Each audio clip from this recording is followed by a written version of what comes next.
में आते हैं और आज हम पढ़ेंगे नेताजी का चश्मा। तो डिटेल्स में इसको नहीं पढ़ना है, पर बस इस कहानी का कॉन्टेक्स्ट क्या है, कहानी कह क्या रही है, हम वो जानेंगे बस। तो इसका शीर्षक इससे कुछ थोड़ा थोड़ा आइडिया दे रहा है। जैसे नेताजी का चश्मा, नेताजी सबको पता है हम किसको बोलते हैं, सुभाष चंद्र बोस को बोलते हैं। तो नेताजी का चश्मा पढ़ेंगे इस पार्ट में। तो इस पार्ट में हमको मेन 3 कैरेक्टर पे फोकस करना है। इस पार्ट के मेन 3 कैरेक्टर है। कौन? एक हालदार साहब, दूसरा एक पान वाला और तीसरा कैप्टन। तो इस पार्ट का थोड़ा ब्रीफली में, थोड़ा शॉर्ट में पहले जानते हैं कि क्या होता है। कि एक चौराहे पर एक नेताजी की मूर्ति होती है और उस मूर्ति की खास बात ये होती है कि मूर्ति तो बहुत अच्छी होती है, पर उस मूर्ति पर चश्मा नहीं होता है। और सबको पता है नेताजी चश्मा पहनते थे। तो इसके बहुत से कारण हो सकते हैं। कुछ कारण जैसे पाठ में ये है कि शायद जो मूर्तिकार जो मूर्ति बना रहा होगा उसके पास या तो पारदर्शी चश्मा नहीं बनाया होगा। दूसरा कारण ये हो सकता है कि शायद चश्मा टूट गया होगा, या तीसरा कारण हो सकता है कि शायद चश्मा बना ही नहीं होगा। ठीक है, तो अब थोड़ा कैरेक्टर के बारे में पढ़ते हैं। तो हालदार साहब होते हैं, वो जिस चौराहे, जिस कस्बे पर नेताजी की मूर्ति होती है, उस कस्बे से होकर गुजरते थे कंपनी के काम को लेकर। पान वाला क्या होता है? पान वाला उस कस्बे पर मूर्ति के ठीक सामने पान की दुकान लगाता है और पान बेचता है। और तीसरा जो मोस्ट इंपॉर्टेंट कैरेक्टर है इस पार्ट का, वो कौन है? कैप्टन नाम से सुन के लग रहा हो कोई भारी भरकम इंसान होगा। जी नहीं, कैप्टन एक चश्मा बेचने वाला आदमी होता है जिसकी चश्मे की दुकान होती है चौराहे पर। और वो एकदम लंगड़ा होता है और वो मतलब कोई बड़ा दुकान नहीं होता उसका, एक फेरी लगाता है, छोटा सा दुकान लगाता है। और इंटरेस्टिंग पार्ट क्या है कि वो हर अपने एक चश्मे का फ्रेम नेताजी की मूर्ति पे लगा देता है। और अगर किसी कस्टमर को नेताजी की मूर्ति पे जो फ्रेम वाला चश्मा लगा है अगर वो पसंद आ जाता है, तो वो क्या करता है, उस चश्मे के फ्रेम को नेताजी से माफ़ी मांगते हुए निकाल के बेच देता है और उसको फिर दूसरा नेताजी को पहना देता है। एक बार एंड में क्या होता है कि एक दिन नेताजी की मूर्ति पे एक दिन क्या होता है, कैप्टन नहीं रहता है, कैप्टन की मृत्यु हो जाती है।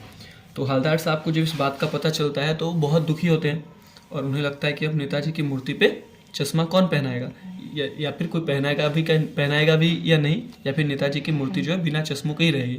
तो जब वो दोबारा कैप्टन के मरने के बाद जब कस्बे से होकर गुजरते हैं ना, तो अपनी जो जीप है अपने ड्राइवर को बोलते हैं आज कस्बे पे पान खाने के लिए मत रुकना। पहले वो रोज जब भी आते थे पान वाले की दुकान पे रुकते थे, फिर भी आदमी की क्यूरियोसिटी होती है ना, तो रुके बिना रह नहीं पाते हैं। ठीक है, तो जब वो कस्बे से होकर गुजरते हैं और वहाँ पे रुकते हैं तो उन्हें दिखता है कि वो जो नेताजी की मूर्ति होती है उस पर सरकंडे की जो खिलौने बच्चे नहीं बनाते चश्मा, वो लगा रहता है।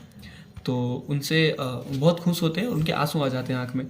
कहने का मतलब है ना, एक ये जान के खुश होते हैं कि बच्चे भी अभी भी स्वतंत्रता सेनानी लोगों का बहुत ज़्यादा सम्मान करते हैं। हालदार साहब द्वारा कस्बे में से गुजरना, जैसा कि पहले ही बताया, हालदार साहब हर 15वें दिन कंपनी के काम से उस कस्बे से गुजरते थे। कस्बे में कुछ पक्के मकान, कुछ छोटे बाजार, बालक बालिकाओं का 2 विद्यालय, एक सीमेंट का कारखाना और 2 खुली छत वाले सिनेमाघर तथा एक नगर पालिका थी। ये जानना है कि कस्बे में क्या क्या था, क्योंकि अगर ये जाने रहोगे तो एग्जाम में हेल्प होगा। इसी कस्बे के मुख्य बाजार के मुख्य चौराहे पर एक नेताजी सुभाष चंद्र बोस का एक संगमरमर की मूर्ति है। किसकी मूर्ति है? संगमरमर की मूर्ति है, जिसे वह गुजरते समय हमेशा देखा करते थे। हालदार साहब जब पहली बार इस मूर्ति को देखा तो उन्हें लगा कि इस नगर पालिका के किसी उत्साही अधिकारी ने बहुत जल्दबाजी में बनाया। मतलब कि इस मूर्ति को लगता है कोई जल्दी बना के, ऐसा सोचे ना कि कोई नगर पालिका का कोई स्टाफ होगा, उसका जब ट्रांसफर हो रहा होगा तो जाते जाते याद में नेताजी की मूर्ति बना दी होगी। ऐसा उनको क्यों लगता है? क्योंकि मूर्ति जो होता है वो परफेक्ट नहीं होता है, मतलब देखने में तो सही है लेकिन मूर्ति पर क्या नहीं होता है? चश्मा नहीं होता है। Very good. मूर्ति संगमरमर की बनी थी और उसकी विशेषता यह थी कि उस पर चश्मा सचमुच का था। हालदार साहब को मूर्ति बनाने वाले का यह विचार बहुत पसंद आया। और शुरू में एक्साइट किया, यार मूर्ति तो संगमरमर की है, मतलब पत्थर की है, चश्मा रियल कैसे है? ठीक है, मूर्ति के बदलते चश्मे। फिर क्या होता है, हालदार साहब अगली बार वहाँ से गुजरे, फिर 15 दिन बाद आए तो उनको देखकर आश्चर्य हुआ कि इस बार चश्मा कुछ अलग है। ठीक है, इस बार दूसरा चश्मा है। हालदार साहब ने पान वाले से इसका कारण पूछा। उसने बताया कि कैप्टन इन चश्मों को बदलता रहता है। अब यहाँ पे एंट्री होती है कैप्टन की। पान वाला क्या बोलता है कि इस जो चश्मा का जो फ्रेम है उसको कौन बदलते रहता है? कैप्टन बदलते रहता है। हालदार साहब ने सोचा कि कैप्टन कोई भूतपूर्व सैनिक या सुभाष चंद्र बोस की यानी नेताजी की आज़ाद हिंद फौज का सिपाही रहा होगा।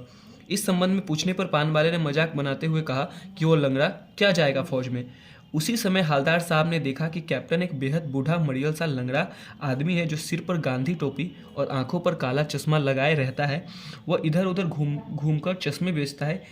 यदि किसी ग्राहक ने मूर्ति के चश्मे जैसा फ्रेम मांगा तो वह फ्रेम को उतारकर ग्राहक को दे देता है और मूर्ति पर नया चश्मा लगा देता है। ठीक है, क्या करता है, पहले कैप्टन नाम सुन के हवलदार साहब को लगा कि भारी भरकम कोई इंसान होगा जो नेताजी के साथ काम वाम किया होगा, लेकिन एक्चुअली में वो एक लंगड़ा आदमी रहता है जो चश्मे की दुकान चलाता है और क्या करता है, नेताजी की मूर्ति पे हमेशा चश्मा लगाता है। ठीक है, अब आते हैं मूर्ति के चश्मे की कहानी। ठीक है, हवलदार साहब को पान वाले की यह जानकारी मिली कि मूर्तिकार समय कम होने के कारण मूर्ति का चश्मा बनाना भूल गया था, जिसके कारण मूर्ति को बिना चश्मे के ही लगा दिया गया था।